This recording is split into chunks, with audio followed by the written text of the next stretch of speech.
Hello guys, this is your friend. And we are back with a new fanfic.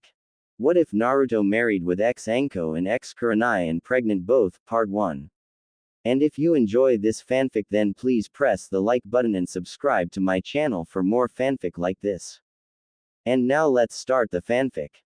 Flashback. He had arrived in training ground 7 at their usual meeting time as usual. After waiting for a few hours their sensei finally arrived. After they listened to his lame excuse for the day they took a D-ranked mission. How is pulling weeds a mission? Once they had finished, they did an hour of teamwork exercise. Well, Naruto tried to work with them. All he received was insults and punches to the head. Alright, that's enough training for the day, spoke their so-called sensei. Kakashi-sensei, when are we going to learn a jutsu or take a real mission? Asked Naruto. Sorry Naruto, but you're not ready for either. He spoke, never looking up from his book. You need to increase your chakra. How? He insisted. You haven't taught us how. You'll figure it out. Try asking Sasuke or Sakura, they have good chakra control. He answered, or didn't, before he shunshined away. He turned to look toward his team in hopes of help. Unfortunately they were preoccupied. Sasuke-kun, would you like to go on a date? Asked Sakura. No, he answered before walking away to brood more. I'll go on that date with you Sakura-chan, Naruto tried. His response was a punch in the head. Why would I go on a date with you Naruto baka? Turning back she ran after the Uchiha. Wait, he called, stopping her. Do you think you could help me with my chakra control? Why should I help you? She asked. It wouldn't do a dobe like you any good. You were a failure in the academy and you'll be a failure as a ninja. With that she walked off, leaving a hurt Naruto. Flashback end. As the memories continued to replay in his head he came upon his destination. It was one of his favorite spots, a safe haven. It was one of the few he had away from the hateful villagers. It had a waterfall that flowed into a river that reached his knees. He would often fish here when he couldn't afford Ichiraku ramen. There was an empty field with a bit of wildlife. The field also held an array of plants and berries he liked ate. His favorite part was the large and deep cave behind the waterfall. The water came inside, making a little pool, the rest was a dry place to rest. He would often hide or camp here when he needed or wanted to. It was partly because of this place he hadn't starved. Why he had shelter when his home was wrecked by villagers. A home from home. He even had a small family here. Hey, I'm here, he called. As soon as the words left his mouth he felt 4 light impacts to his chest. They didn't hurt, but it was enough to knock him over. As he tried to straighten himself out he felt as they crawled around inside his jumpsuit. He quickly pulled them out and set them down. Not even a hello before you go looking for treats? He asked in mock hurt. When they lowered their heads in shame he smirked. Reaching into his pocket he pulled out a few pieces of dried fish. Once they laid eyes on it they dove for it. He sighed happily as he watched them eat. Foxes, it was ironic that they were his closest family. After the Kyuubi attack foxes were illegal in Konoha. Most people would just kill them out of spite. That made it hard for them to survive since the villagers hated them. Not him, he happily did his best to help take care of them since they were alike. Hated for something they had no control over. The oldest female was the mother. Her name was Aki for her constant autumn coat. The oldest male was the father. His name was Jin for the patch of silver on his head. It was more pronounced thanks to his black fur. The youngest son took after the father. His fur was black with a silver collar. That's how he got the name Eriko. The older sister was an enigma. She didn't take after either parent. Her fur was a constant snow white. He decided to call her Midori thanks to her grass-green eyes. He then undressed as he laid himself into the stream. Bracing his feet into rocks he closed his eyes and relaxed. This way he wouldn't float but stayed relaxed. He felt the foxes lay down beside him. He loved the flow of the water on his body. The feel of nature to his senses. The peace of seclusion. It was here that he could let his mask drop. It's right over here girls, came an unfamiliar female call that was heading toward him. That's just not fair, he growled. He quickly grabbed his clothes and started putting them on. Once Naruto was dressed, he moved deeper into the cave with the foxes. It was one of the problems with being here. The place was practically boxed off. Once inside, there was only exit. Unfortunately, one way was occupied by whoever they were. He didn't want to have a run-in with whoever they were. Something told him they were ninja. He was always good at telling who was a civilian or not. These were definitely not. He sat and waited. See, I told you, this entire place is great. And you're sure this place is away from perverted eyes? Positive. I'll even have the triplets scout the area while we're here. Relax, Nai-chan. If there are any perverts, we'll give them the beating of a lifetime. That doesn't stop them, and I think some are enjoying it. Okay. There are 4 women, most likely kunoichi. Then there are the triplets, maybe pets. He decided to move further into the cave. He really didn't want to be seen. Unfortunately, our blonde ninja forgot his bright attire. Hey, who's there? Show yourself. What's wrong, Anko? Stay calm. Maybe they didn't see me. I saw a hideously orange color. I think someone's in there. Darn it. Come on out. Hana think the triplets can drag them out. No need, he called. He took a deep breath and allowed his mask to reform as he motioned for the foxes to hide. Then slowly and cautiously he made his way out. As he stepped out, he saw who caught him. Who are you, Gaki? Asked the one closest. Naruto Uzumaki, future Hokage. Spoke on instinct. And you are? I'm the unsingle Anko Mitarashi, the first spoke, snake mistress of Konoha. I'm Yugao Azuki Kenjutsu mistress of Konoha, came the second. I'm Kurenai Yuhi, the now named Anko seemed to urge her for more, Genjutsu mistress of Konoha, she continued with a sigh. I'm Hana Inuzuka, started the last, the second hound princess of Konoha. Yugao was a woman with purple, violet hair that came to her waist and chocolate brown eyes. She seemed to be wearing reddish-purple lipstick. She was wearing standard Anbu clothing. Something about her seems familiar. Kurenai had long, black wavy, shoulder-length hair. She seemed to be wearing an outfit that looked to be made of bandages. Her hand and upper thighs were wrapped in the same material. Her eyes were what stood out the most to Naruto. They were an odd but truly beautiful shade of red. She seems familiar as well. Anko had light brown, pupil-less eyes. Her hair was black with a tint of violet, styled in a short, wild ponytail. She was wearing a tan trench coat and a mesh bodysuit under it. Over it was a dark orange mini skirt. Never seen her before. Hana had long brown in a ponytail with 2 locks hanging in front of her face. Her eyes were an average black. She had a light shade of pink-red lipstick and Inuzuka markings. She was wearing a beige medic uniform. Those markings mean that she's related to Kiba. Their headbands proved what he feared. They were all kunoichi. What are you doing here? Are you spying on us? Asked Yugao. He didn't answer. How about we play with him? Offered Anko. We won't go all out, just teach him a lesson for what he's done. Anko. He's just a genin. Stated Yugao. If he doesn't learn his lesson now, he could grow to be worse than Jiraiya.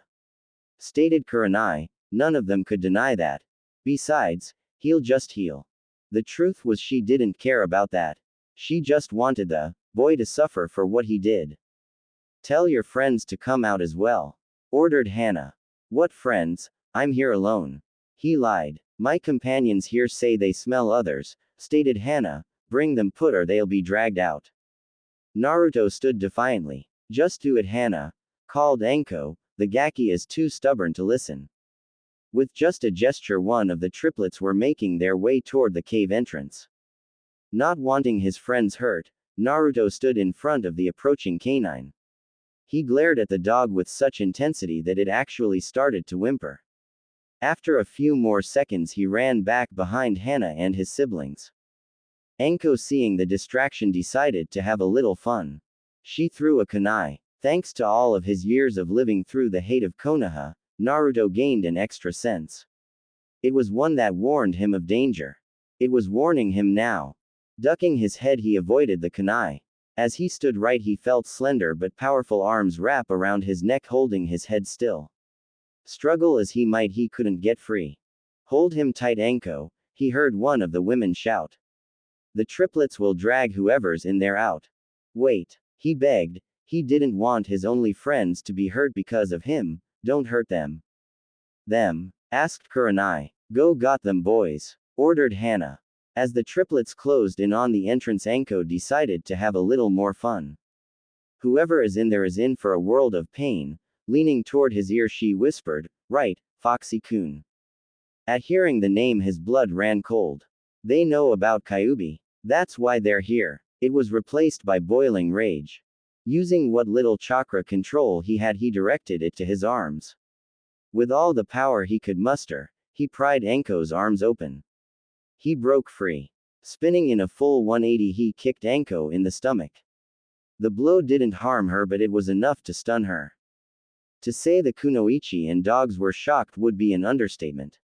Anko was a Junin, a special Junin perhaps, but a Junin all the same. To see a mere genin force his way free was truly amazing. Putting his hands in a cross form, he shouted his signature technique. Shadow Clone Jutsu. At the name, 10 solid clones appeared. They took a protective stance in front of the cave. So the little Gaki wants to play, huh? Asked Anko. Well, let's play. Charging forward, Naruto threw 2 exploding tags toward the women. As they scattered to avoid the explosion, the clones charged. This is getting out of hand, spoke Yugao as she dodged another kunai. We have to restrain him. They nodded in agreement. Hey, Runt, Hana called, you're not the only with moves. Weaving her clan's hand signs, she called. Man, beast, clone. At the name, the brothers jumped to her side and went up in smoke. When they were visible, it was revealed that they took her form. After weaving more signs, they all dropped to all 4. Ninja art, beast mimicry. All 4's jutsu. They charged forward before jumping into the air. Multi-fang over fang. All 4 Hanas began to spin, taking a blurry, drill-alike form. The attacks then began to rotate around each other as they charged forward. They tore through the clones. Naruto saw the direction of the attack. They were heading toward the caves. He knew what he had to do. Thinking he would just jump out of the way, the Hanas pressed the attack. To her surprise, he only put his arms up to defend himself and stood defiantly. He'll move, she thought, as did the rest. He'll move. He'll jump away. Move already. He didn't. Move, you baka. Hana called, but he didn't, and it was too late to stop their attack. Each Hana hit Naruto full on. They tore through his clothes and his body. He fell to his knees bleeding. Once the attack ended, the real Hana turned to ask why he took the attack. Or at least she tried to. As soon as she turned, she saw a kunai fly past her, a kunai with a tag. Each Hana barely had enough time to cover themselves in a coat of chakra. It was enough to save them from the explosion. The blast knocked them each far back in a different direction. They transformed back and were unconscious before they hit the dirt. Naruto would have continued if it weren't for Anko. Striking shadow snakes. Multiple snakes ejected themselves from Anko's sleeve. Turning, he was able to see the attack, but not dodge. The snakes each coiled around his limb and various parts of his body. Each snake then latched onto Naruto with their fangs. He felt the burning sensation as the venom spread through his body. The poisons in these snakes aren't lethal, but they do cause great pain, stated Anko cheerfully. To her continued amazement, Naruto had more surprises. Using his very will and chakra, he moved his hands together. She herself added chakra to strengthen her technique, but it wasn't enough. Not when facing a host of a tailed beast. This Gaki has more chakra than even me. Shadow Clone Jutsu. Summoning 4 clones, he smirked. Kurenai Genjutsu, ordered Yugao. Now. Kurenai began weaving. They each drew a kunai and cut through the snakes, freeing the original. They gave a cry as they rushed forward. Anko drew another 2 kunai and took aim. Not know which was the real one, Anko threw them toward non-lethal spots. They both hit their mark. The first hit a clone, dispelling it. The second hit Naruto in his upper leg. It embedded itself deep, drawing blood. The pain was only intensified from the venom. Anko, cried Kurenai, You stopped my genjutsu before it set in. Oops. Sorry about that, Nai-chan, apologized the sheepish snake mistress. He continued forward, not even losing speed, with only a limp and slight flinch to show he was hurt. The remaining two of them proceeded to henge into demon windmill shurikens. Looking at his opponents, he took aim. Need to get rid of the biggest threat. With a spin to build up momentum, he threw it with all his might. It flew past the snake mistress and the kenjutsu mistress. He was aiming for Kurenai. She had to admit, she was impressed. Naruto was holding his own, he even managed to take out Hana and the triplets. Turning her head, she let the giant weapon fly past her. She never noticed it graze her cheek. But it's not enough. The shadow windmill henge flew right past her, lodged itself into a tree. It dispelled itself a second after contact. Kurenai asked a hesitant Yugao, "Are you okay?" In her confusion, she felt a warm moisture drip down her cheek. Bring her hand out. She felt the spot and pulled her hand back. There was a light stinging sensation. She looked at her hand. Blood. That henge. It was real. She stated in shock. A real illusion? That should be completely impossible. Even some of the greatest genjutsu users in the world can't make a real illusion. Naruto prepared the second shuriken. As he prepared to throw it, something clamped down and stopped his arm. Painfully. It caused him to drop and dispel his clone. Looking at what stopped him, he saw that one of the triplets had latched its fangs around his arm. He felt a second latch onto his one of legs. The final blow came from Hana herself. She tackled Naruto from behind, pinning him under her legs. She held a kunai to his throat, forcing him to be still. "I've had enough of this," she snarled. "We'll find out who you're hiding." As soon as the words left her mouth, the final brother stepped forward, out of the cave. What Naruto saw in the dog's mouth horrified him. It made his blood go cold in his very veins. It was the foxes. The dog was dragging their bodies out by their tails. "No, no," he pleaded. "This can't be happening, not them. No Aki, Jin, Eriko, Midori." When they didn't respond, his fear was taken. In its place, he was given hatred. It was raw and uncontrolled hatred.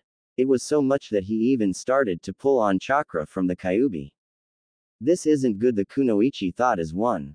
They didn't know what to do as they watched the red chakra become visible. All they wanted to do was punish a pervert. Now things were truly out of hand. He knocked Hana and the two triplets off just by simply standing. There were burn marks on them as well from Kyuubi's corrosive chakra. He dashed toward the family of foxes. When the remaining triplets saw the approaching Naruto, it dropped the foxes and fled. As he knelt down to them, he calmed himself down. The Kyuubi's chakra began to disappear. He was angry, but he wasn't blind. He saw what had happened to Hana and her dogs. "Come on guys, get up," he pleaded. He wanted his family to be okay. "Come on, you guys are all I have." They didn't move. They all just laid there, unmoving and lifeless. He reached for them but pulled back when his blood fell on them. He didn't want to let Kyuubi's influence touch them. He turned his attentions back to his attackers. They flinched at the level of hate in his glare. He felt both his rage and Kyuubi's chakra return, with a vengeance. It was more potent. You could even see a fox head grin at them. Damn it, he's drawing on the fox and Hana is out, no choice. "Everyone, we need to end this. No more holding back," spoke Kurenai. "I need a distraction." "Come on," Naruto shouted. "I'll take you all on." Anko went first. Jumping high into one of the trees, she yelled. Multiple striking shadow snakes. As the name said, multiple snakes flew toward him, much more than the first time. However, they weren't aimed for him. They were aimed for the foxes. He rushed back to their side to take the blow. As the snakes hit dead on, it seemed that the masses of them consumed Naruto and the foxes. With a mighty roar, he sent out a shock wave of chakra. It tore through the mass of snakes, leaving only shreds behind. He stood under their falling parts, not losing an ounce of hate. Not even uttering a command or forming signs, a clone popped into existence. As soon as it formed, it became another windmill shuriken. Giving a mighty heave, he threw it toward Kurenai. She made to dodge it but didn't count on its angle. To her surprise, it turned as she did, cleaving her in half. Kurenai, cried Yugao in disbelief before schooling herself. Your Anbu, so control yourself. Yugao, cried Hana, they could use some help now. Running forward, the Kenjutsu mistress attempted performed her namesake. As she came in range, she raised the weapon high in the air. She intended to knock him unconscious with her sheath. As she came into striking distance, Naruto made his move. Stretch his arm out, he grabbed her arm. Adding pressure to her wrist, he forced her to lower her sword, but she didn't drop it. But it was enough. Grabbing the sheath, he yanked it free. Holding the blade's sheath, he took a stance. He then started hacking away at her, or would have. Thanks to years of practice, she was ready. She was able to dodge or block every single strike. His stance and form are great, she thought, for an amateur. He must have a great teacher. If only she knew. Unfortunately, it was because of that experience that she did what she did. Out of pure instinct, she dropped back and lashed at him. She cut him across the eye, causing a short grunt, probably ruining it permanently. But it didn't stop him. He was too angry to feel any pain. Not that he would have anyway. He stopped suddenly. Something was holding him in place. Looking at his restraints, he saw vines. He struggled against them. He even hit them with the sheath, but they just carried him off the ground. Now he had no leverage. String bean bind illusion. Looking toward the one who named the attack, he saw a giant bean pod. As it opened, Kurenai stepped out. This is a genjutsu from the Kurama clan. You won't be getting out that easily. What are you doing? Asked an aged but powerful voice. Release him. They turned to the source of the voice. Standing before them was the Hokage. And he was angry. Kurenai stepped forward. Hokage-sama, she was cut off. That was an order, he stated. She did as she was told. As soon as he was free, he charged Kurenai. With a powerful jab, he struck her in the stomach with the sheath. He continued charging, painfully pushing Kurenai along the dirt. Coming to a sudden stop, he drew the sheath back. Kurenai dropped to her knees, gasping in pain. Raising the sheath, he brought it down across her face. She was out cold as she hit the ground. He prepared another strike when he felt the familiar sensation of fangs biting into him. We're done here, Gaki, stated Anko. Dropping the sheath, he grabbed two of the snake. With a might heave, he pulled Anko free from the tree, but he didn't stop there. He kept pulling, and with a spin he aimed her. She crashed face first into the downed Hana. Turning, he looked toward Yugao. And then there was one. He stated coldly. That won't be necessary, Naruto-kun. Turning to the voice, he saw a rush of red and white. After removing the seal from Naruto, they stood outside of the hospital room. Inside was Naruto resting after the ordeal. The doctors had checked him over. They say he'll be up in the morning. He doesn't need this. He had allowed his surrogate grandchild the secret. Hiruzen was always aware of Naruto's comfort spot. It had kept him sustained, so he saw no reason he couldn't have it. It was out of the way, so Naruto had all the peace he could want or need. Until now, it was a good thing he made regular checkups on him. Of all the irresponsible and stupid, Harented. The four kunoichi stared at their village leader. They felt an immeasurable amount of shame from their action. Do any of you have anything to say? He asked. They each flinched at his cold tone. They were used to their kind and soft-spoken leader's warm tone. Not this cold tone that could cut even steel. I have never felt this disappointed in you three, he stated, you two especially. He pointed to Anko and Yugao. What do you? Asked Hana, but was stopped by his glare. Yugao, you used to protect him as his personal Anbu guard when he was a child, the only one that would. He whispered the last part. Why? It was true. All of the other Anbu would sit back and let the civilian and ninja beat on Naruto. On many occasions they would often join in. She was the only one that would save him, both on and off duty. I am sorry, Hokage-sama, was all she could say. You will turn in your mask, you are on suspended, he stated, you will return to regular duty as a Junin. I understand, she stated. Anko, you know his pain. It was all he said, causing her to reach for her neck. It was all he needed to say. Anko wasn't very well liked in the village thanks to her sensei. She was used by him, blamed for all of his crimes. She even had a burden that she never wanted. Now here was one of the few people that accepted her, now utterly ashamed of her. She couldn't feel lower. Hokage-sama, they would start but never finished. They were too ashamed. Anko, I was going pushed to let become a full Junin, but for now you will remain a special Junin. He stated. Hana, you will be put on leave from the vet and your mother informed. Kurenai, you and your genin team will be receiving the most humiliating D-ranked missions for half pay. How long, Hokage-sama? Asked Hana. The Hokage Hiruzen Sarutobi sighed. He leaned back as disappointment replaced the anger. The years became visible on the powerful leader. Until Naruto forgives all four of you, he answered, not a moment sooner. Understood, Hokage-sama, they stated in unison. Be in my office first thing in the morning. With nothing left to say, he left via Shunshin. They all walked home to wait for him to regain consciousness. They needed to find a good way to apologize. They planned and worked the remainder of the day away. The next day Hiruzen made his way toward the hospital only to find Naruto asleep. He waited but not long. When he awoke he only asked, "Am I in heaven or hell?" "Neither. You're alive," Hiruzen answered. "How do you feel?" "Okay. Good, come with me." He grabbed Naruto Sunshine to his office. When Naruto looked around he found himself surrounded by his attackers. They expected him to shout out, attack or even panic. He did none of these, he only looked at them. "Who ordered you to kill me?" He asked so offhandedly it scared them. "What?" asked Kurenai. "Don't play dumb, was it the shinobi or the civilian council?" He snapped. "Neither," Anko answered. "Does it happen so often that he can be so casual? I would be out for blood. So you all just hate me as well?" He simply stated. "No," shouted Yugao, "none of us have anything against you at all." "Right, girls." They all agreed. "Then why?" he growled. "Why attack me? Why kill my only piece? Why kill them?" "The foxes?" asked Hana. "Yes," he answered blankly. "They aren't dead," she stated. "When I found them they were healed to near full health. I healed them the rest of the way." She added proudly.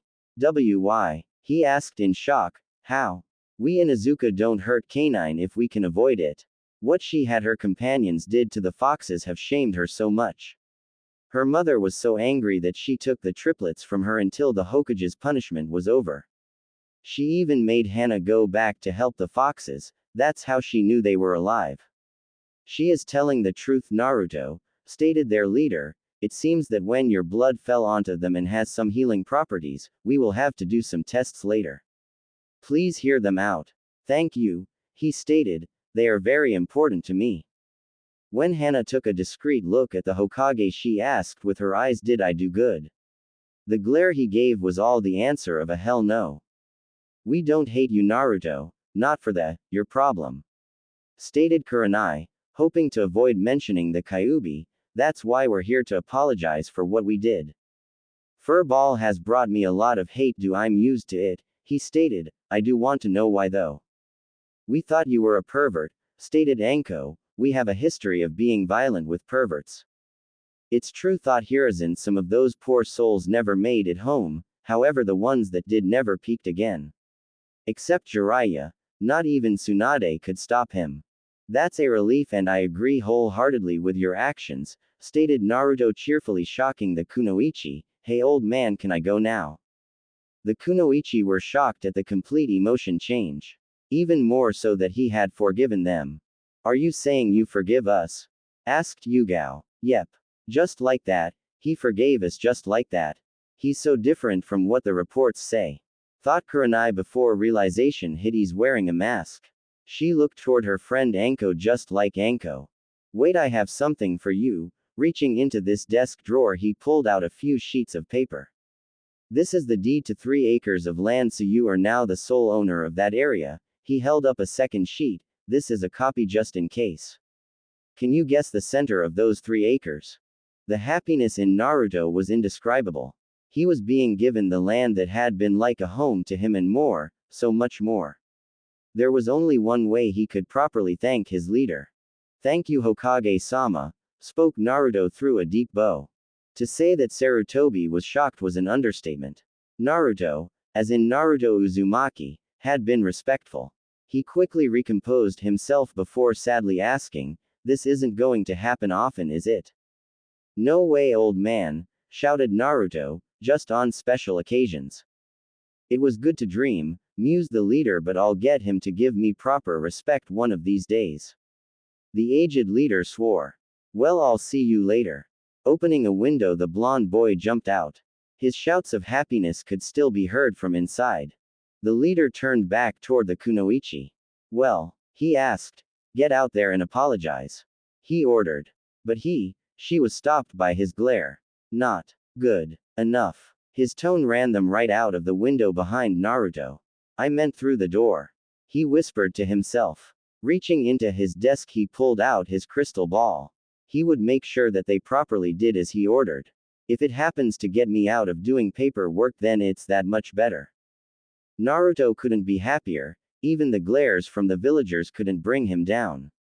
He finally had something that was his and couldn't be taken by the villagers.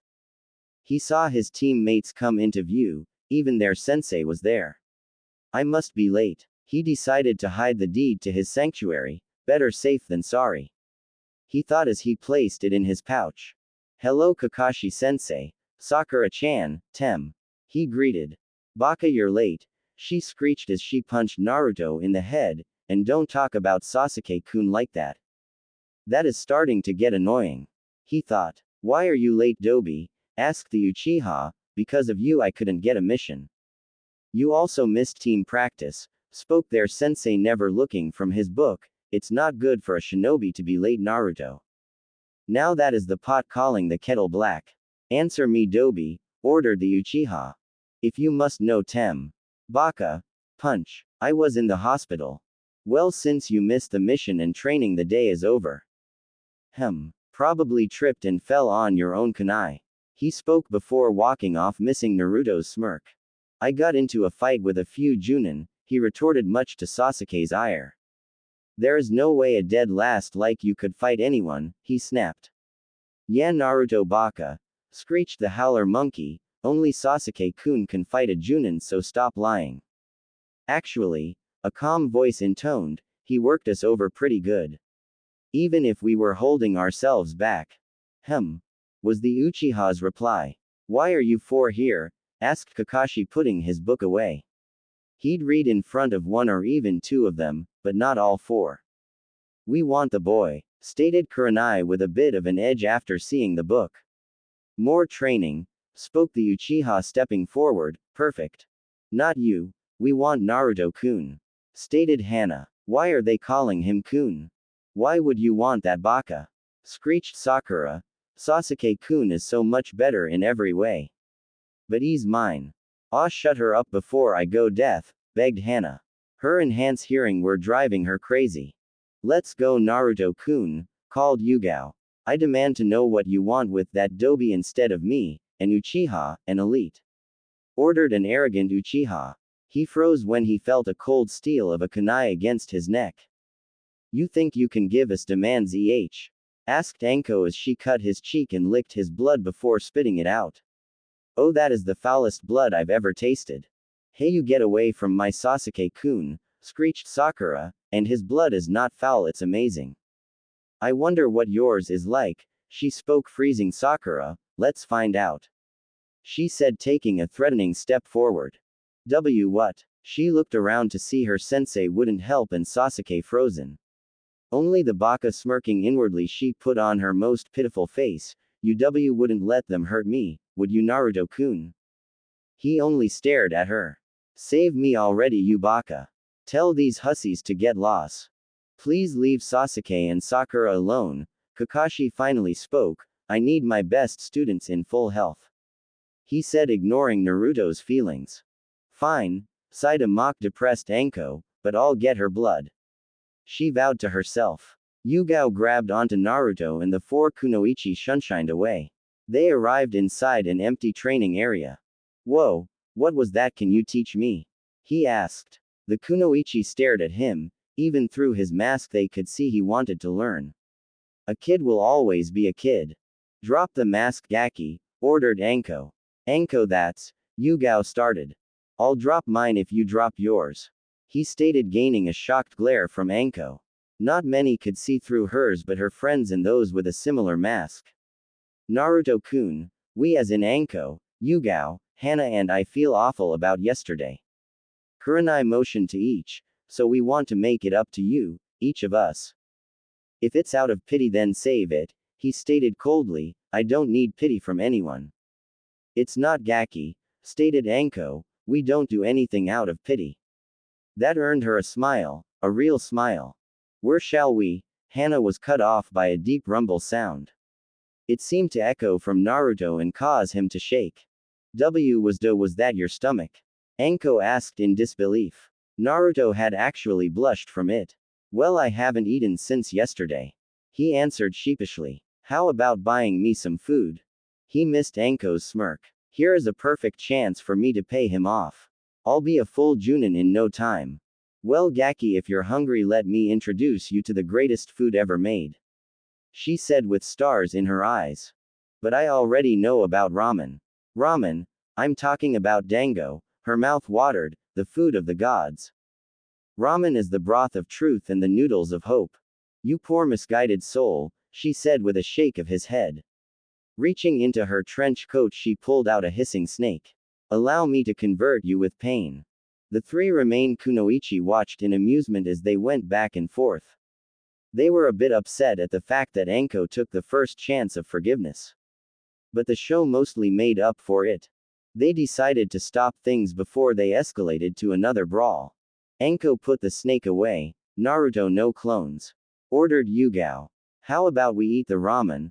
Offered Kurenai, receiving a betrayed glare from Anko. We eat dango so often, we need a change.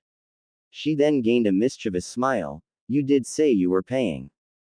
To Ichiraku, shouted Naruto, dragging the four kunoichi. 18 bowls of ramen later, Anko was crying over her wallet. He's still going, she mentally shouted. Where is he putting it all? It also didn't help that she was paying for her friends as well. Yep, another bowl, Nei-chan. He froze when he saw the look in her eyes. The crazy snake lady is paying. Let me guess, you offered to pay for the whole meal, didn't you? Asked Ayame, the ramen cook's daughter. Yes, she answered, ignoring the snake lady name.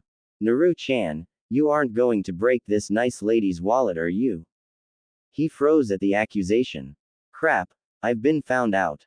As the sweat poured down, he remained silent. No, nothing like that at all. That's good to hear. Tuki spoke in his usual cheerful tone. It's good to see him with some friends and such beautiful ones at that. He eyed Naruto. I'd hate to ban him for being ungentlemanly. It's okay. Gaki here earned it, grinned Anko, leaning her impressive bust onto his head. Surely Naruto-kun brings team at least? Asked Hana, noticing him tense. Naruto-kun, huh? When did my number one customer become a player? Tuki asked, ignoring the question. It's not like that. They're just treating me as an apology for a misunderstanding, he answered. What happened? He asked, interested. We accused him without any evidence and were punished for it. Yugao answered, causing the four kunoichi to away ashamed. How would you ladies like to know a secret about Naru-chan's whiskers?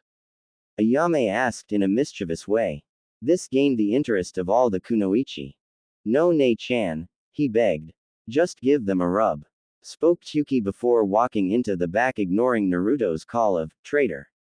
Wait, if you don't do it, I'll pay for my own meal. He pleaded. Not happening, Gaki. Hana, hold him down. Anko ordered sadistically. Wait, Anko, I think you should take him up on that. Reasoned Hana. Just look at how much he ate. As she looked at the piles of ramen bowls, her wallet started to feel very small. He had somehow eaten another 19 bowls. When did you? How did you? She looked him in the eyes. Why? You shouldn't turn your back on me, he chided. Remember, I'm the prankster from hell, for a reason. Fine then, she growled, pay for your own meal. Look like I'll be a special Junin for a little longer. After an extra 2 bowls, Naruto paid for himself and the kunoichi. Kurenai's turn. Since you are a genin, we've decided to take you shopping for proper clothes. A real shinobi would never be caught dead in that monstrosity. They heard him mumble something under his voice. Could you please speak up? We can't hear you. Yugao requested. It's all the villagers let me buy. He repeated. They either sell me out of date or ruin stuff for over double the price, usually both. Anko lowered her head in understanding. She went through the same thing when her sensei left the village. No one wanted to do business for the snake whore. His mask jumped back on. It's not all bad, I actually like orange. I know a place that will sell to you. It's where I persuaded Anko to go. It's a shinobi-only store so you can get clothes and weapons, but not food or household items. Spoke Kurenai. Where is it? What's it called? Can you show me? He asked almost desperately. Come on. Grabbing his arms, she shunshined them away. They reappeared in front of the shop. It was a wide one-story building with several wide windows. A symbol of a Chinese dragon coiling around a leaf sat on the center of the roof. There was one thing that really caught Naruto's attention. One of the windows were boarded and it looked as if had been boarded several times. This is the leaf dragon. Stated Anko. You can get anything for a shinobi here or have it custom made. Be it clothes and weapons to fighting styles and low mid-level jutsu. Walking inside, they were greeted by the owner standing behind a counter. He was a tall man with strong-looking hands and arms. He seemed to be going gray but gave off the power of a man in his prime. He watched each customer with a calculative eye. There was a long scar running down his cheek. A new customer, huh? He asked. Who are you and what can I get you? Cough demon cough brat. One of the customer hinted not too subtly. Instantly Naruto turned to leave but was stopped by a hand on his shoulder. Surprisingly, it wasn't from either of the kunoichi. The hand was from the owner. Excuse me a second, sir. He spoke kindly. This is going to be good. Giggled Anko. The owner calmly reached over the counter to the one that had broken the third's law. Grabbing him by the scruff of his neck, he hurled the man out the boarded window. Reaching under his counter, he easily pulled out a large twin-headed axe. Does anyone else want to insult my customer? He asked menacingly. I have plenty of windows. Silence. No one was crazy enough to say anything. A few people did leave quietly. They'll be back. They always come back. He ran one of the best shinobi stores in the village. Naruto, this is Daiki. He did the same for me the first day. Spoke Anko. Perfect shot. Doesn't look like it. Spoke Hana. You missed the center. Wasn't aiming for the center. There was a rusty nail sticking out. He grinned.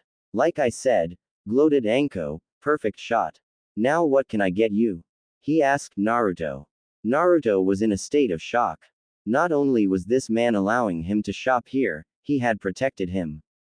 We want to get rid of this. She motioned to his jumpsuit, and make him look like a proper shinobi. But leave some orange, he seems to like it. Alright kid.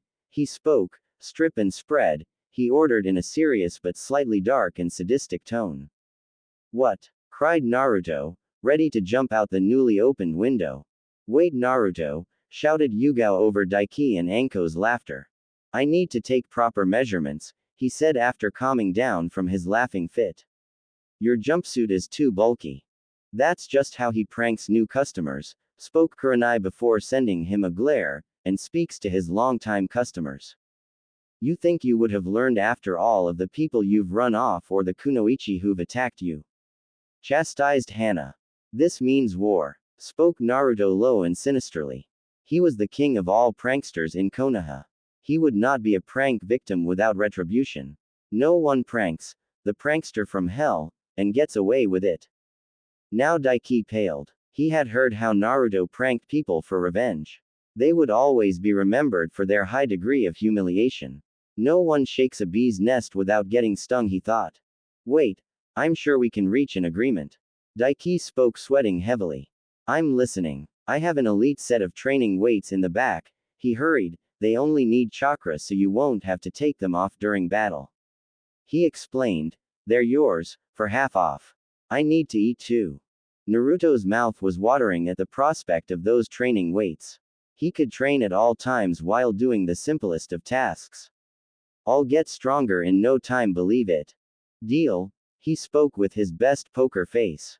As Naruto had his measurements taken, a thought occurred to him. It had been bugging him since they had picked him up from his team. They had given him an answer, but now he wanted the whole truth. Once the measurements were finished, Daiki went to the back. He chose that moment to ask. Why are you all doing this for me? He asked. I told you that I forgave each of you in the old man's office, so I want the real reason. We told you. You're lying, he stated. I know when I'm being lied to. We felt sorry for you, Anko answered before mentally kicking herself. It was half true, but if he is anything like me, he'll. Not even getting a chance to finish her thought, he starts speaking. Pity. You did this all out of pity. He was already walking put the door before he was pulled back. Naruto, I think you should know the whole truth, stated Yugao. They told him everything. How the third Hokage ordered an apology. How he demoted them until was fulfilled. Everything.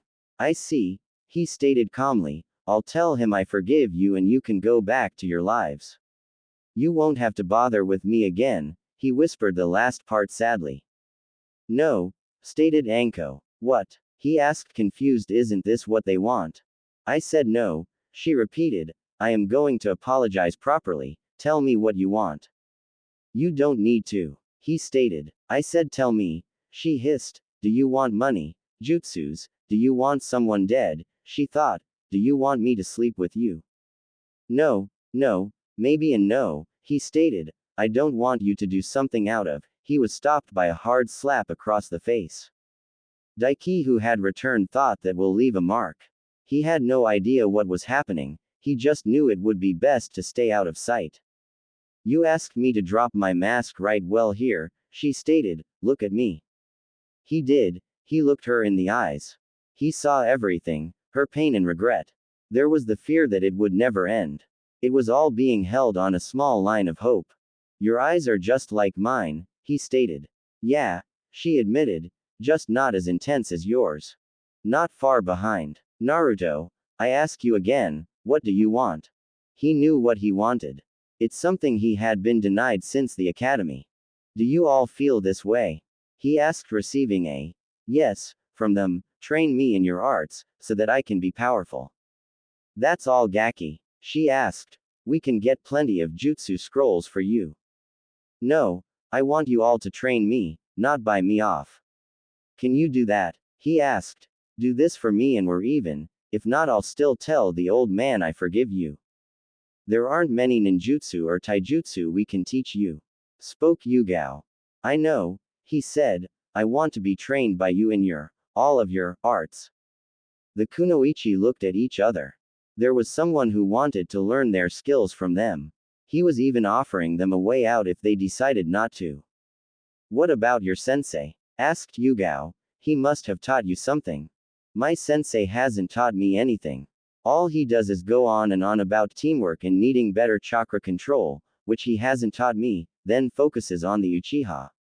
They frowned at the obvious favoritism. He hadn't even seemed to care that they were taking Naruto. They shared a smile. He had shown great potential in their scuffle. We've warned you that we couldn't teach you a lot of flashy jutsu. Hana warned. If we do this, you have to give us full commitment. The minute you start slacking, we stop and are even. Deal, he answered, but I have one request. Depends. We keep this secret from everyone on my team. Deal. They gave Naruto an encouraging smile. It was quickly replaced by a look of true sadistic pleasure. Well then, Naruto, welcome to hell. That concludes today's training and puts another mission under your belts, spoke Kakashi. You've all improved, but Naruto, you need to. I know, increase my chakra control. Naruto cut off with a drawl before smirking. I've got the feeling it'll be getting much better soon. Baka, screeched the pink harpy. Show sensei more respect. She rolled up her sleeve as if to look intimidating. To her and everyone else's surprise, he just looked bored. Are we done, sensei? He asked, still bored. I need to go. Yes, he answered, never looking from his book. As Naruto turned to leave, he heard the arrogant voice of the Uchiha. What does Adobe like you need to do? he too was cut off. Hang around those whores of yours. Shut it, Tem, he snapped, and don't call them whores, they're better than any woman you'll ever get, if any, the way you turn down your fangirls. Naruto, you need to be more respectful of your teammates. Spoke Kakashi into his book. Yeah, you should know your better, Zen. I can't stand this. Goodbye, cruel world. Naruto shouted. Let boss deal with them on his own. Grabbing a kunai, he impaled himself. He just couldn't deal with them any longer. He went up in smoke. A shadow clone, they thought, since when? Naruto was excited. Today was the day that things changed. It was the day that he started getting proper training with his new senseis. He had gone to the Hokage and told him that he had forgiven the kunoichi. After a few minutes of discussing everything, he agreed to Naruto's terms. They had decided to train him in rotations so that they could keep up their duties. He would train with Anko and Yugao, then Hana and Kurenai. The only real downside was he had to wait for Daiki to make his cloths since they were custom made. They'd take a while to be done. Until then, it's just you and me jumpsuit. The second and most obvious was his team. They made my clone kill itself. An upside to that was that he had been training all day. He was wearing the weights that Daiki had sold him. They were 100 pounds on each limb, and chasing that cat was a great workout with them. I just couldn't stand that Uchiha always trying to be better. Time for my real training, he stated to himself, and then I could get a few bowls of ramen. Now here he was at his training ground on his land toward. He loved how that sounded. He looked around and saw the open field. The only one there was the foxes, who were playing with the foxes. Where are they, though I know they aren't like Kakashi-sensei. He closed his eyes and relaxed as a smile appeared on his face. So that's your game, huh? Hello, Anko-chan, he greeted over his shoulder where she stood silently, with a kunai in hand. Yugao-sensei, into a tree where his second sensei dropped from. How do you always know where we are, Foxy-kun? Asked Anko, impressed. And how come only Anko gets a chan? Asked Yugao. I've always known when people were near me, since I was little. He answered honestly. And the chan? Asked an intrigued Yugao. It doesn't seem fair. You didn't threaten to do horrible things to me with a snake if I called you san. He answered blankly. Well, now you call us all chans or sensei gaki, spoke Anko, that way my friends aren't jealous. On a serious note, stated a lightly blushing Yugao, she may have been a little jealous. You say you feel people. Yeah, it used to help me hide from the mobs when I was little. I've gotten a little better at it. Naruto, are you a censor? Asked Yugao. She didn't want him to even think of those mobs. A what? He asked. They didn't cover that in class. Asked Anko, shocked. Censor Nin were the best trackers, even better than her clan, not that they'd admit it. That's something important. I thought they'd warn you about them. They probably did, he answered. It was probably one of those days they'd kick me out of class. How much have they neglected this kid? Where their collective thoughts, they needed to do their best to make it up to him. Naruto, I want you to do me a favor, spoke Anko. I want you to focus and tell me where the foxes are. Looking around, he saw that they were indeed gone. Relaxing his body, he felt, as far as he could. Raising his hand, he pointed in their direction. 10 meters that way, he answered correctly. Now they are moving toward us. They'll be here in 6, 5, 4, 3, 2, 1. Just as he predicted, they came busting through the woods. The kunoichi gave a smile of understanding. Well, Gaki, you are a censor, Anko spoke. We'll try to train you in that as well. Truth be told, she didn't know what she was going to train him in. Impress us and we'll teach you a jutsu. Naruto, please make as many clones as you can. He did so without question. Soon the field was full of hundreds of Narutos, that is, a lot. I can make more if you want, he offered. He was proud of his clone skills. No, first thing we need to work on is your chakra control, stated Yugao. First thing we'll do is tree climbing. Focus your chakra to a certain point and maintain it as you take a step. I've come up with a way you can work on that, your reflexes, and entertain me. Stated Anko sadistically. I don't like that entertain part, he stated fearfully. Where's this going, Anko-chan, and why do you have that smile? Why do you have that kunai? Dodge, she shouted at the top of her lungs. Throwing the kunai directly at him, she frowned. She threw it slow enough for him to dodge, but fast enough for him not to know she did. I have a reputation. However, all he did was let it hit him in the arm. If it had been the real one, he'd have a horrible gash. That's what she was talking, Naruto, stated Kurenai. Clone or not, you just took a kunai to the arm. I have a high pain tolerance, he stated. Naruto-kun, spoke a sad Yugao, we know about the villager. No need to hide anything, not from us. The villager would often gang up and beat Naruto until he was physically broken but never emotionally. His birthdays were the worst of them. Instead of beating, they would actually torture him. It had happened so frequently that only the birthdays were the ones that truly hurt. They stopped when he started his ninja training, but the damage was done. That is why we to kill two birds with one stone, spoke Yugao. Using your clones you can work on chakra control. What do my clones have to do with this? He asked. And what will I be doing? The kunoichi frowned at this. What has Kakashi been teaching him? They knew he was neglecting Naruto's training, but this was ridiculous. Your clone's knowledge will pass on to you, explained Yugao. You can train faster in anything but not strength, speed or reflex. It was how most Anbu trained. That was with 2, 3 or 4 clones. Naruto had much more. If a clone is destroyed, you won't be able to get stronger. Now. Dodge. This time the clones dodged. Good, now I can begin having fun. Dodge. She is enjoying this a bit too much for my taste, he thought. They decided to train in another part of the field. It was difficult for Naruto to focus with Anko trying to kill him. Especially since she liked to aim for what made him a man. Every single time. It was a sad day to be a clone. They will do that while we work on a few beginner kenjutsu katas. Spoke Yugao. Naruto, focus. I'm going to teach you the first katas to this style, she ordered. Pick up that katana and hold it like so. She held a ready stance but saw he was strained. Are you okay? She wanted him to get used to the type of weapon he'd be using and the dangers of self-harm from it. Unfortunately for Naruto, she wouldn't let him have a real one until he need it. Can I take off these weights? He asked. The strain is getting to me. He has been wearing them all day, she contemplated. No, she said after a minute of thinking, it's best you keep them on to build more speed and force in your blows, she reasoned. She had been expecting him to protest or even groan. She was proud to see him only set himself for practice. What determination. Okay, sensei, he answered. You can drop the weight a bit if it gets to be too much, she offered. If you master these series, I'll teach you a kenjutsu technique. With the promise of a jutsu, he was given new energy.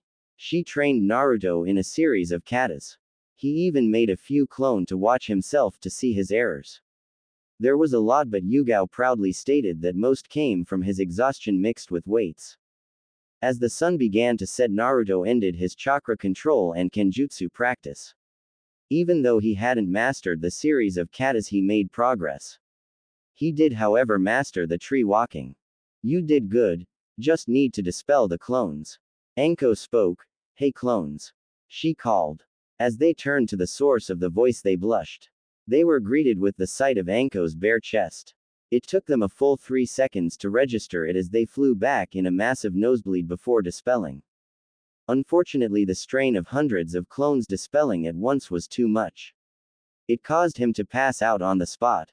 He did, however, have a goofy smile and trail of blood flowing down his nose. Anko, that was too much, scolded Yugao. Are you trying to turn him into a pervert? Hey, with that much stamina I wouldn't mind. She answered truthfully, gaining a blush from her fellow kunoichi. Well, let's get him home, stated Yugao. He'll love the surprise he'll find when he wakes up. Well, maybe my gift, Anko. When Naruto awoke, he found he was in his apartment. He had an extra hour until team meeting began, then an extra 2 before Kakashi arrived. Deciding to get out of bed, he found slight difficulty. I must have trained harder than I thought. As he grabbed for the ramen in his cabinet, he felt something off. Where is all of my ramen? He found a note and 2 scrolls. Dear Gaki, stop eating ramen. It's why you're so short. Here's some dango sealed in the first scroll, just add chakra. You had better eat and love it. Also, don't even try that ramen stand. I paid them off not to sell to you for the week. P.S. You earned the second. PP's I doubled your weights. PPP's dodge. As soon as he read that last line, he tossed the scroll. No sooner than he did, a kunai flew out of it. It lodged itself into his wall. Sealing a kunai. I think she's trying to kill me. Wait, she doubled my weights. Reaching inside of the second scroll, he unraveled it. It was a jutsu and a small book. Sensor Nin and its mechanics. We found you a book on sensors at Daiki's shop. Shunshin. High-speed movement allows ninja to move short distance at near instantaneous speed. Enjoy. Forgetting all about his hunger, he headed toward his training ground. He wanted to impress his real senseis. Baka, why are you late? Cried a harpy, and what's with that smile? He wouldn't let them ruin his day. He would do his best to get through the day as fast as possible. I'm not late, Sakura. I beat Kakashi-sensei, he answered. Both were in shock.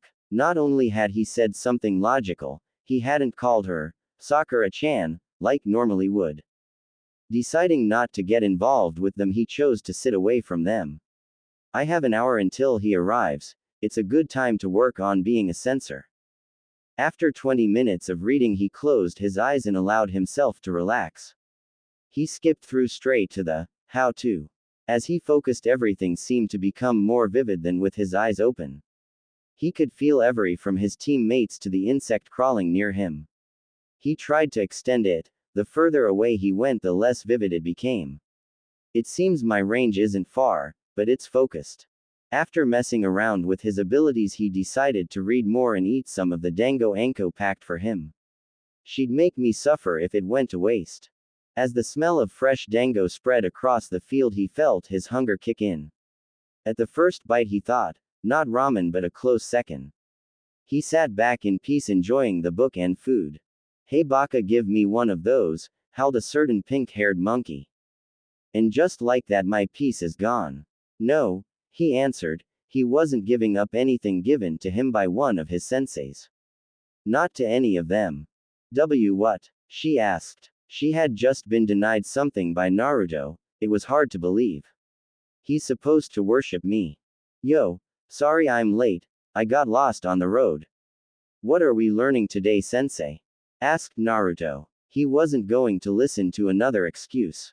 I can't teach you much until you increase your chakra control. Turning to his other students, Sasuke, I have a new technique for you.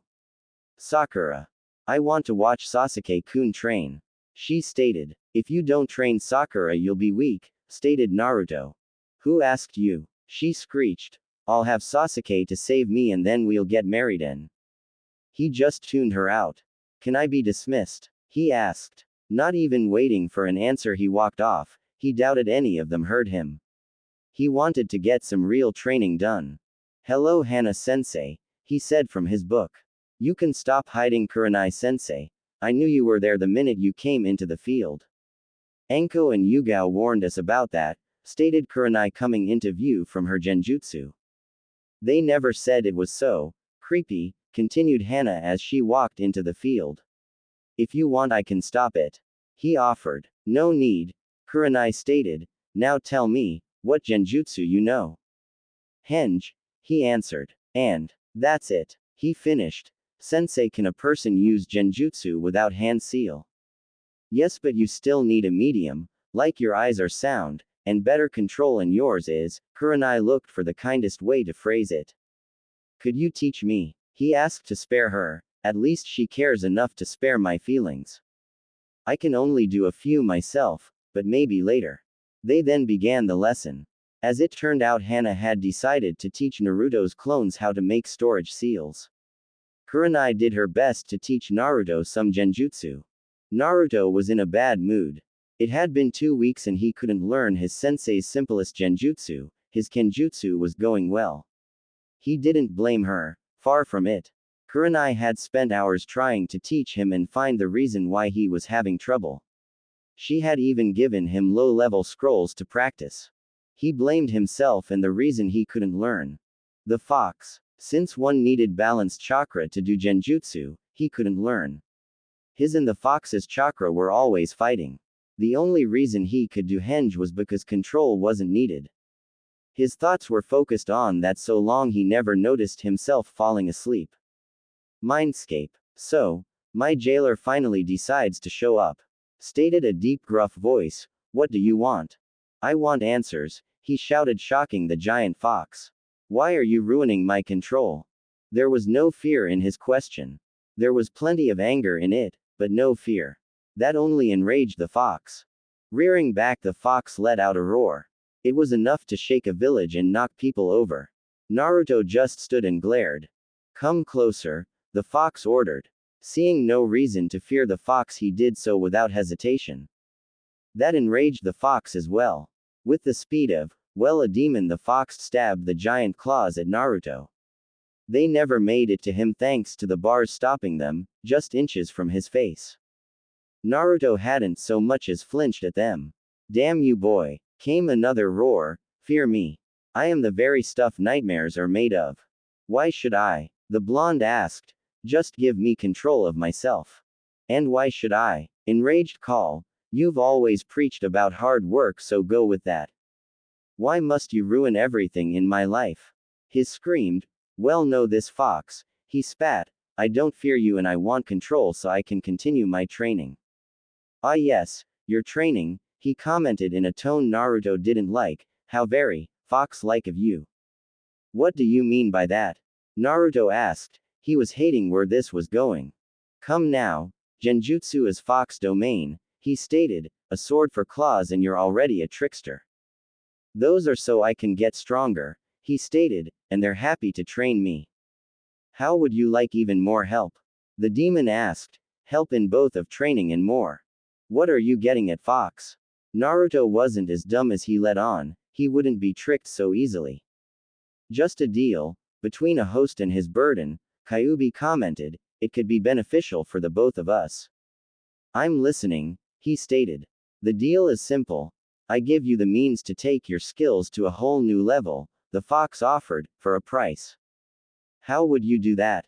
His answer was simple. "A bloodline." Seeing that he had the boy's attention, the fox continued, "and give you a few needed modifications."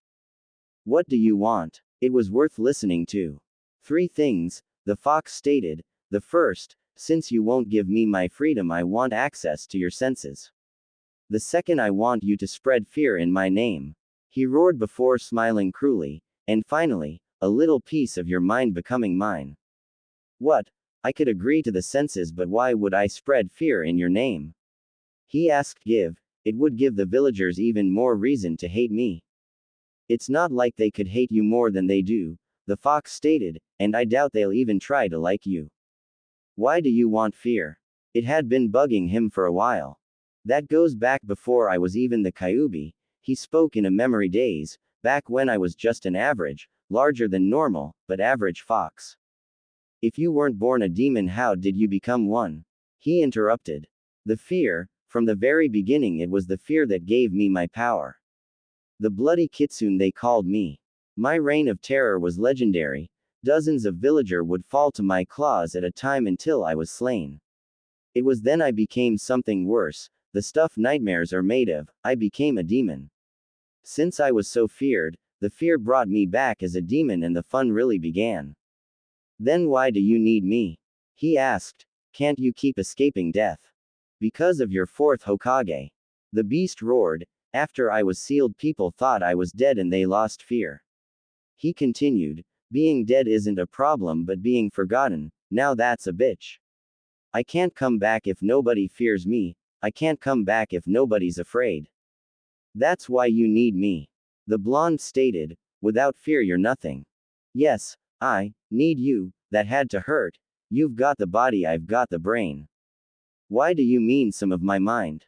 Do you honestly believe you can be cruel enough?" It seemed to be an honest question.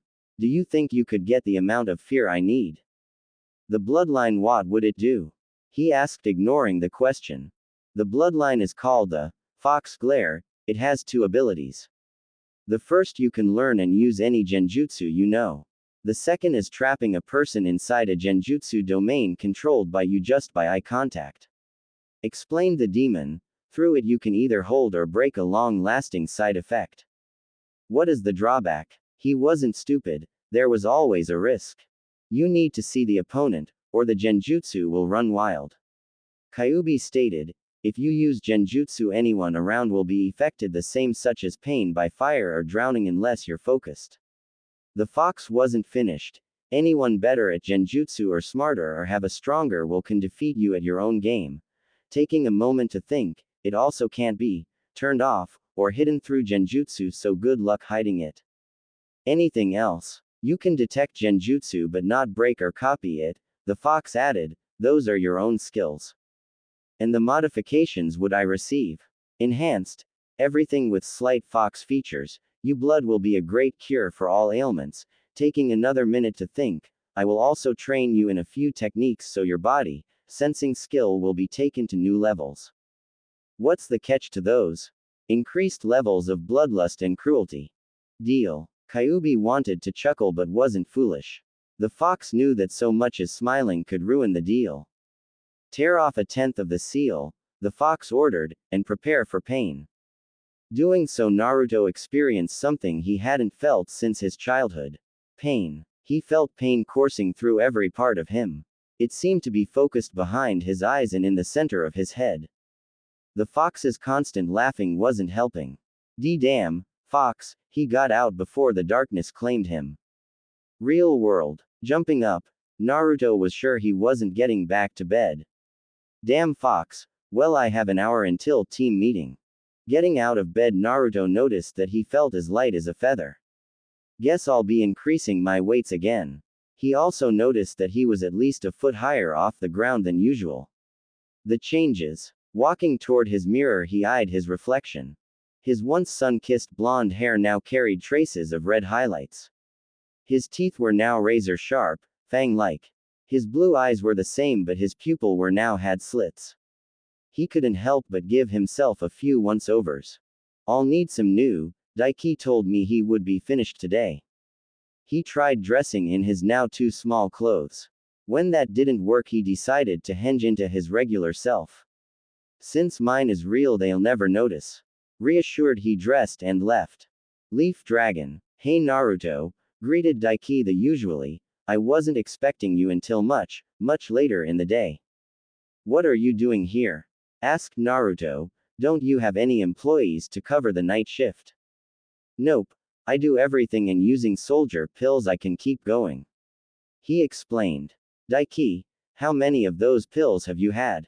He asked. So I assume you're here for those clothes? He asked, ignoring the question. Yes, Naruto answered worriedly. Smiling sheepishly, Daiki grabbed one of his clothes. They were the standard black Anbu pants, a new pair of black, steel-toed combat boots. A crimson-red trench coat similar to Anko's with black flames licking the bottom and end of sleeves. In the center of the coat was a kanji. The kanji said Kitsune, which stood for fox. The cloths even came with great features. Add chakra and they'll grow to any size, dry themselves and even keep the wearer warm. Great for extra chakra control. Daiki only blinked and the cloths were on the blonde. Naruto liked the clothes so much he brought several sets. Usually this would be out of his price range, but Daiki worked him a deal. If he purchased all of his ninja items from the Leaf Dragon, then everything was half off.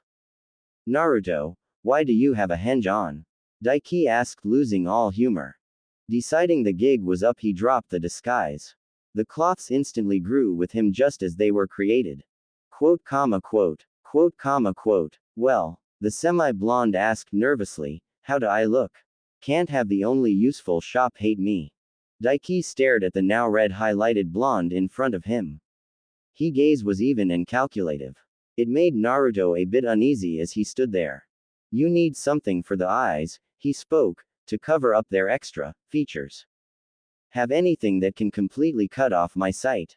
He asked, relieved. I'm training in being a censor. Sure. Pulling a crimson cloth from Somewhere he handed it to Naruto. It's from the same material as your suit, created it just for you. Written on it was a kanji meaning mirage. As he tied the on cloth, he decided to explore until his sensei arrived. Maybe I'll go to an empty training ground. He continued around until he entered into a training ground. The area was littered with weapons and the posts were horribly beaten. He felt a powerful chakra signature and two weaker ones. It is most unyouthful to spy on my team. Came a voice from behind. Naruto acted on pure instinct. Turning, he threw a kick toward the source of the voice. It never connected because his leg was caught. The grip on his leg was like iron. That too is most unyouthful. The source of the voice was a kid wearing green spandex with orange leg warmers. He had an awful bowl cut and, good lord, are those his eyebrows? They looked like caterpillars. How did you get behind me? Naruto asked with, how come I couldn't sense your chakra? He felt out for it. I still can't feel it. He was even tempted to take the cloth off his eyes to see if he was there. Even if it were civilian level, one should feel it. Lee, what is going on?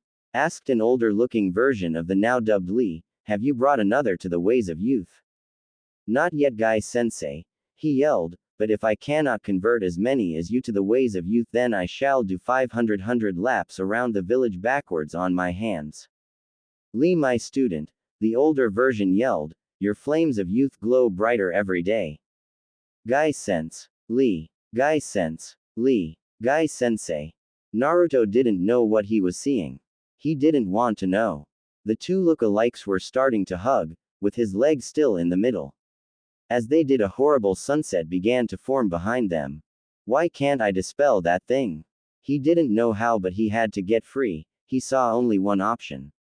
Drawing a kunai, he prepared to saw through his own leg.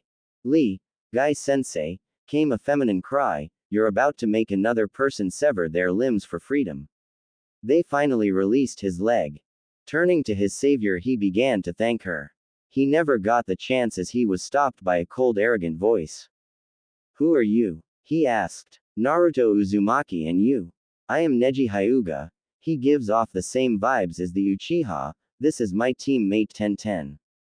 Thank you Tenten for saving me, he spoke, but they seem to be finishing, so I need to run. Wait, she called, this is a private area, what were you doing here? I just wanted a spot to train.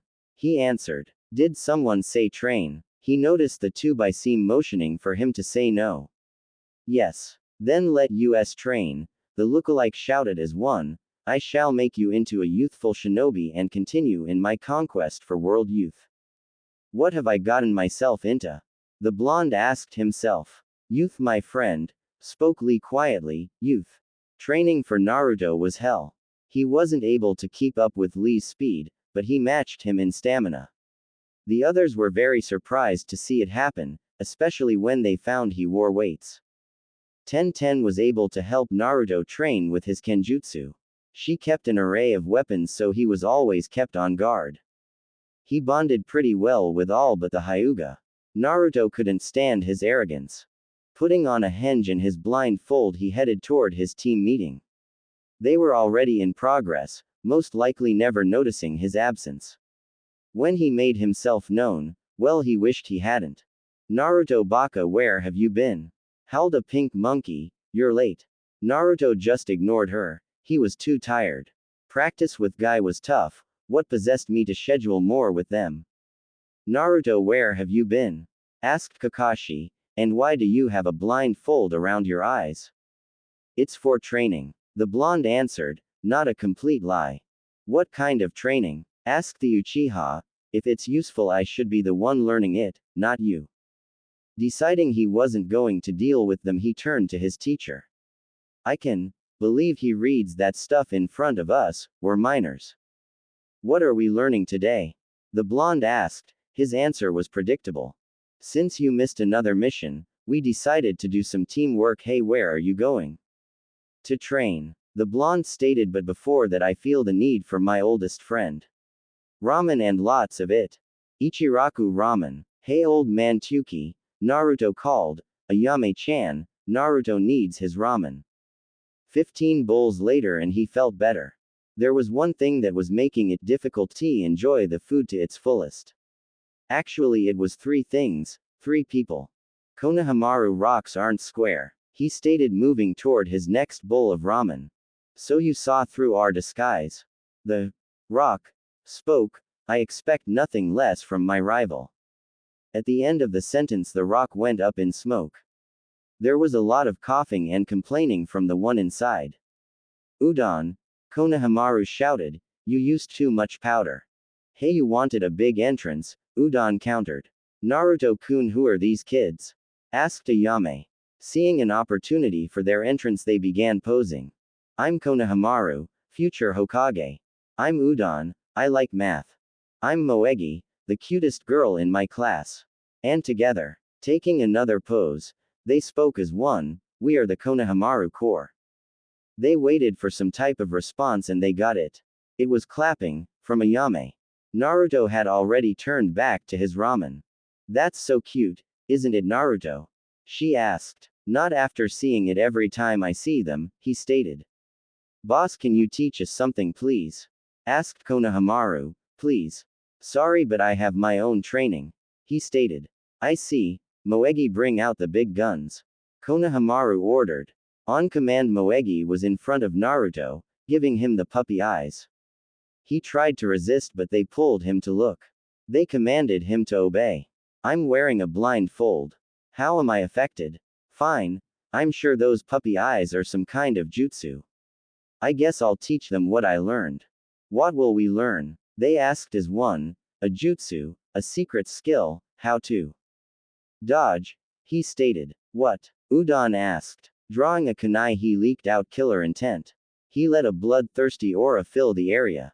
It was a small amount, but to fresh academy students it was Junin level. Dodge. The chase had begun. After running the kids back to class, much to their annoyance, he headed for his land. I think I'll surprise them with a page from Konohamaru, a flashy entrance. As he arrived, he decided to use his new abilities. Dropping the jutsu, he let his real appearance out. The kunoichi sat in patience, minus Anko, as they waited for Naruto to appear. They had all appeared today for various reasons we won't go into. It didn't usually take this long since he was punctual. Out of nowhere, a reddish blonde-headed guy appeared in the forest. He stood there as the kunoichi took guard. This is a private area, stated Hana. I know, he stated.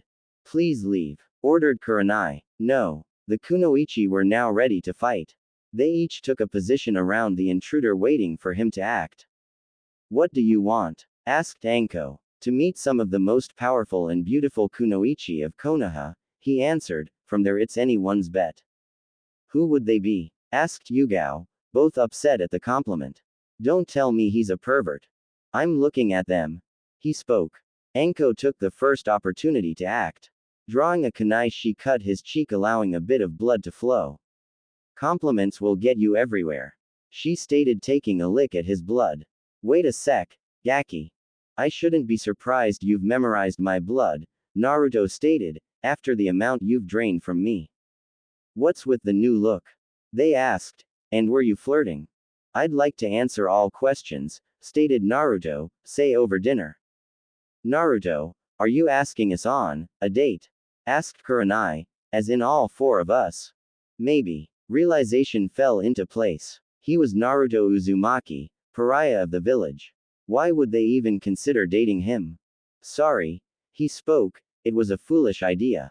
Naruto, you aren't a fool, spoke Yugao. Yes, I am. I'm a no-name genin, he said, pointing to himself, and you are four of the elite kunoichi of the village. Pointing to said kunoichi. Naruto. To top it all off, I asked all four of you out, he ranted. That was a perverted thing to do. I don't want to be a pervert. Why would you want to date us? Asked Hana. You all have been nice to me, he started. You're all amazing women, he continued. You're each skilled and proud, but not the slightest bit arrogant. He thought for a moment, and my time with you all has been the happiest of my life. They could see that he was really upset about this. He seemed to want a genuine relationship with them, not just a mindless pervert. They then shared a look. It was one of those looks women get when they're somehow having a conversation. You men know the one. They nodded their heads as if reaching an agreement. Naruto, you aren't a fool, Hana stated. Yes I am, he countered, a demonically enhanced fool. Naruto. Yugao snapped. You are not a fool, do you know why? Number. Because my mother told me never to kiss a fool. She shouted. Grabbing Naruto by the back of his head, she pulled him forward. Their lips locked and Naruto felt absolute bliss. The world seemed to pause as he enjoyed the kiss. All too soon it came to an end. We each expect a reinforced clone to pick us up tomorrow by 8 to show us a wonderful night. Stated Kurenai. Remember Gaki, we each have different tastes on what we believe is a perfect date. Warned Anko. Dress casually, he spoke, until then my Himes, gaining a blush from said, Himes. Naruto was nervous. He was going on the first date of his life, and it was with 4 women. Most men in his position would be boasting, he however wasn't most men, he stayed silent. He had taken the day off of training from his team in the kunoichi. There were a lot of things for him to do for his date. Not that he neglected his training. He sent multiple clones out to practice. Some in genjutsu with the scrolls Kurenai left. Some in the katas Yugao had showed him. Find something for each kunoichi to enjoy. Find places where he wasn't hated. Find out how to act on a date. Get advice on what to do for the date. I need serious help. Advice. Who can I go to? Should I ask the Ichiraku family? No. How about the old man Hokage? No. He's a pervert, I've seen those books. There's always Iruka sensei. 10 minutes later and he was in front of his old academy. It seemed his teacher was giving a lecture. Oh, how I hated those. Deciding to spare the kids the pain he went through, he entered. Hey Iruka sensei, I need your advice. He called. Naruto. He asked shocked. I'd love to help you but I'm a bit busy with class. He looked at the class of children.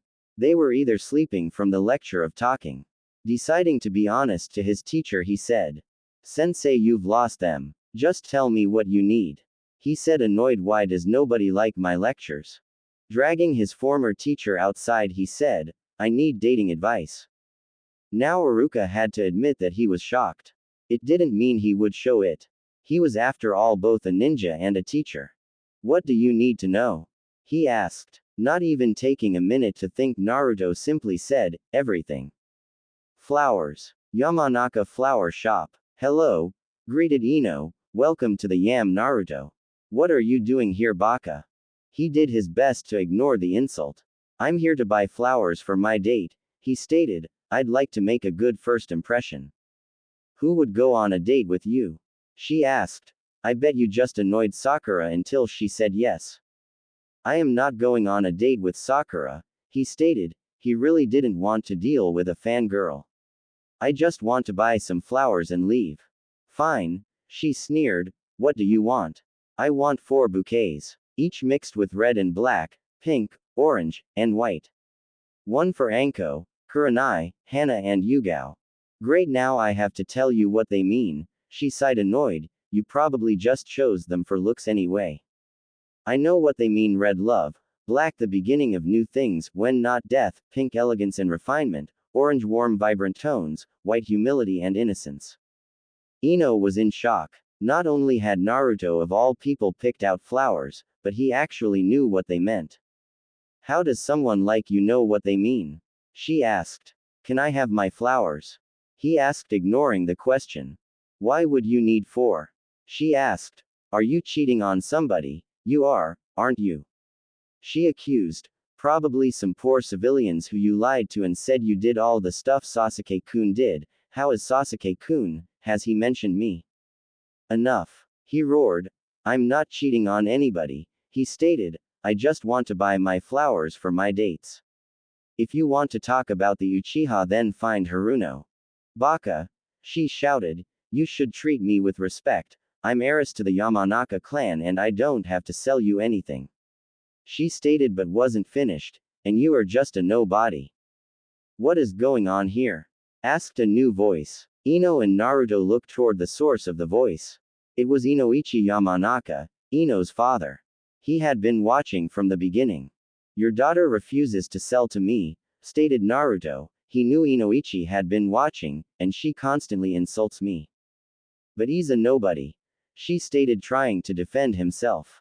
And what are we Yamanakas without the Nara and Akamichi clan? He asked. I apologize for my daughter, the flowers are free. Not wanting to wait a second longer, Naruto grabbed his flowers and left. He had 4 different dates to prepare for. Remember everything Iruka-sensei told you and you'll define. Who does that baka think he is? Seethed Ino. Getting me in trouble with daddy, I'm going to make him pay. Okay Naruto, you can do this. He repeatedly chanted in his head. I just have to show them a good time. Stealing his resolve, he knocked on the door and Anko. Hello hubby Haim, he greeted, getting a blush from Anko. I brought flowers. Hello Foxy-kun, greeted Anko as she took the flowers. Well, come in and we can get down to business. Down to business? He asked. What do you mean? Well, what do you think men and women do? She asked with a perverted leer. Naruto's face put a tomato to shame. Anko-chan, I don't think I'm old enough for that. There is a motto many shinobi live by. She spoke in, old enough to kill, then you're old enough to drink and have. We're not well enough into a relationship for that. He tried. Anko saw that he honestly wasn't in this for the. He wants to just have a relationship. I guess I'll throw him a bone. Fine, she spoke, but if we're going anywhere I want you to drop the henge. He did so happily, it made him feel accepted. What will we be doing?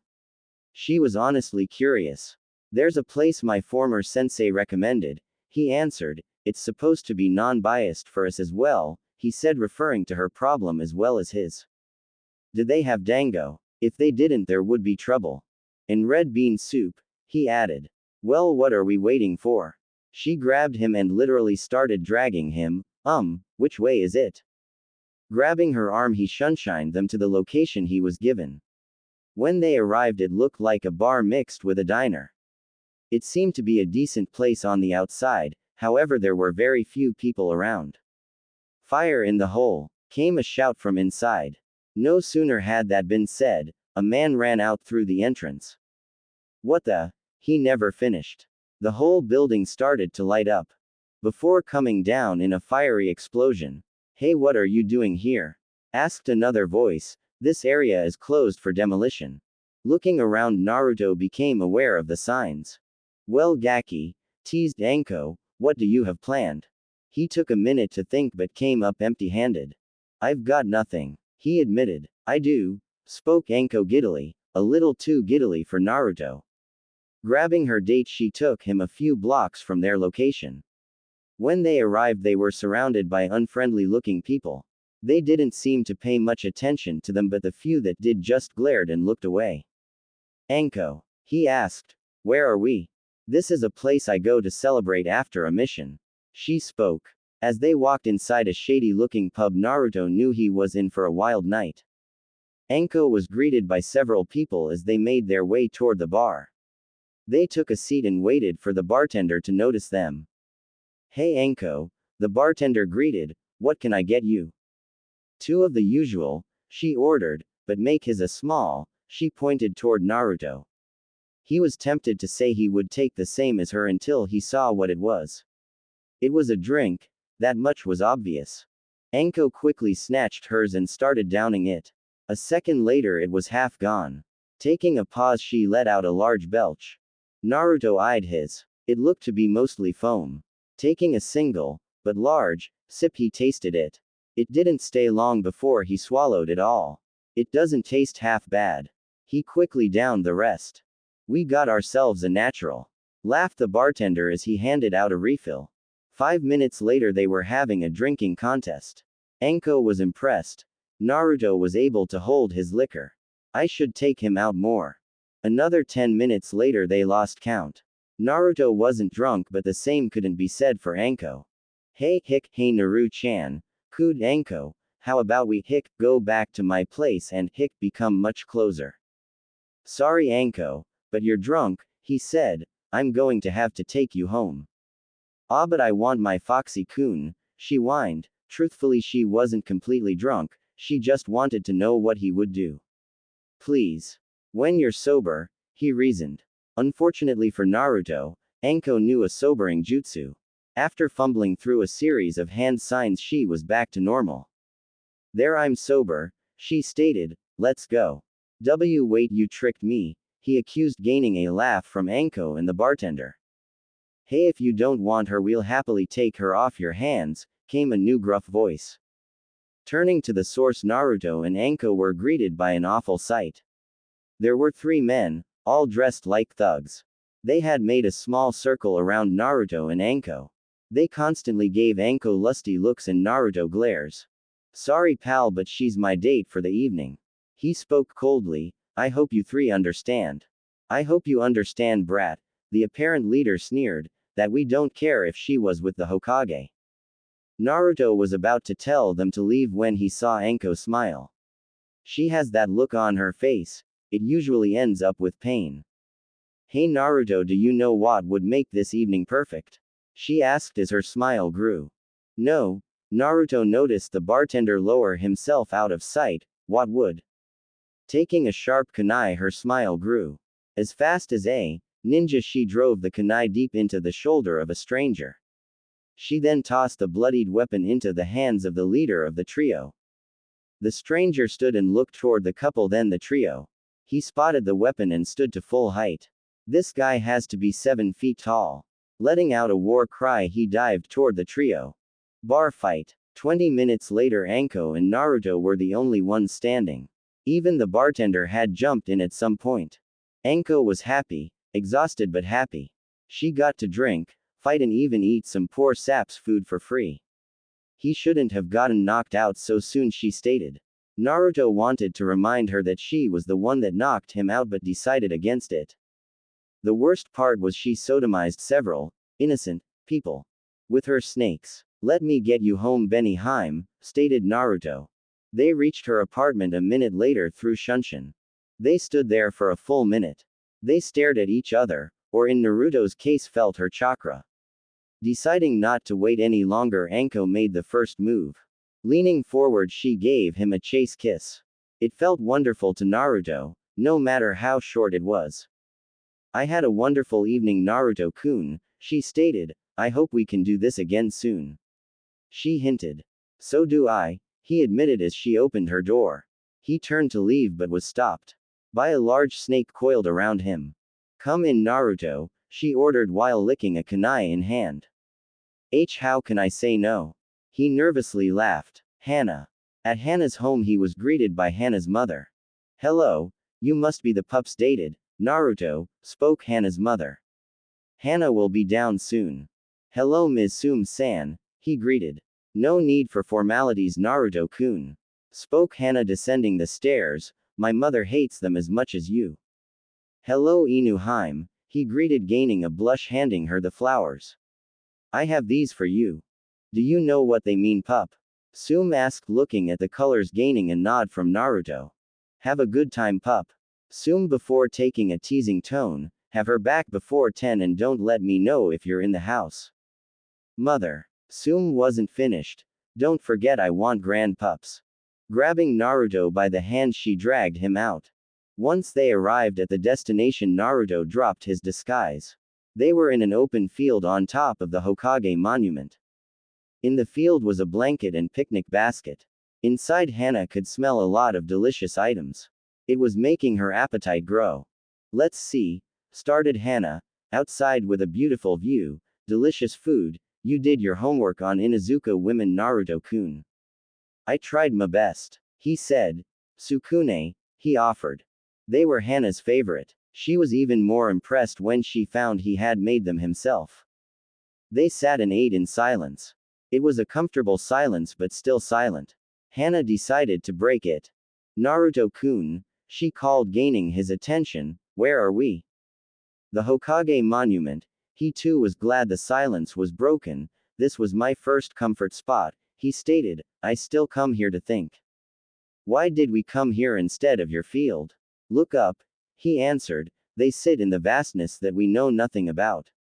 They hide from us in the day while staying in plain sight. She saw what he meant. The stars. They're beautiful, she whispered. Yeah, you are, he whispered, thinking she hadn't heard. She did. Naruto, see, can I touch your whiskers? She cautiously asked. Naruto visibly tensed at the request. He didn't let many people touch his whiskers, and the ones he did were rarely. To Naruto, that was a very intimate thing. As he thought the request over and over in silence, Hana mistook that as a no. Sorry, I asked. She apologized. Realizing he had been silent too long, he apologized. No, no, you can touch them, she assured her. It's just, they are a very sensitive part of me. Really? She knew it was like someone touching the family tattoo on her cheeks. Reaching slowly, she rubbed him.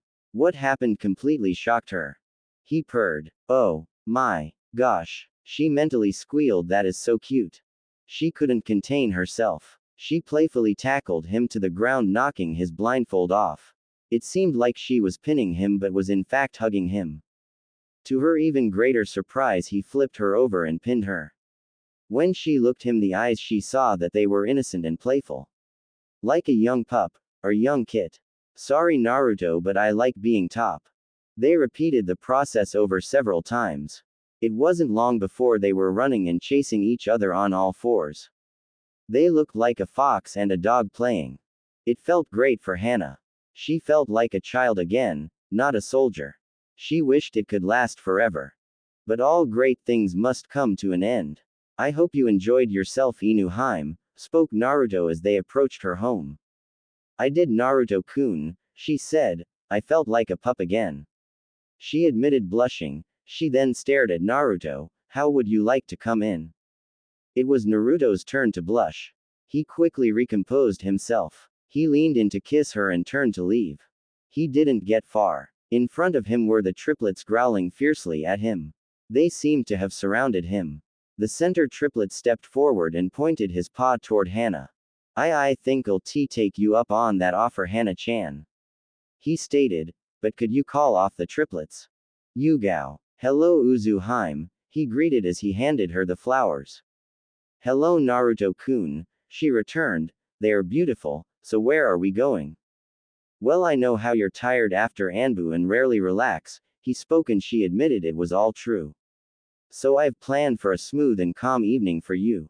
Naruto held to his word. He had taken her to see the latest, Princess Gale, movie. It was a few days after airing, so it was relatively empty. They watched in peace. Yugao was impressed when Naruto made no attempts to feel her up. He simply let her watch in peace. Once the movie had finished, they had taken a stroll through an abandoned park. I've got to admit, Naruto-kun, she started, this simple evening has been amazing. Deciding to take a break, they sat on a bench. He noticed that Yugao would constantly rub her shoulders. Are you okay? He asked. Yugao smiled at his concern. Yes, just a little stiff. I could give you a shoulder rub, he offered, if you don't mind. If you do, I totally understand. She thought the offer over in her head. He seems to want to help. He hasn't made any perverted attempts. I'll trust him. Sure, she answered. Turning so that she wasn't facing him, they began. He started by giving gentle rubs and kneads. These earned groans of pleasure from Yugao. With these encouragements, he added a bit of pressure and the groans grew louder. Naruto, would you mind adding a little chakra? She requested. I don't mind, but my chakra isn't good, he offered. My chakra destroys while my blood heals. Oh, she had forgotten about the fox. I could use that, he offered. Why, your blood? Yes, but, he trailed off. But what?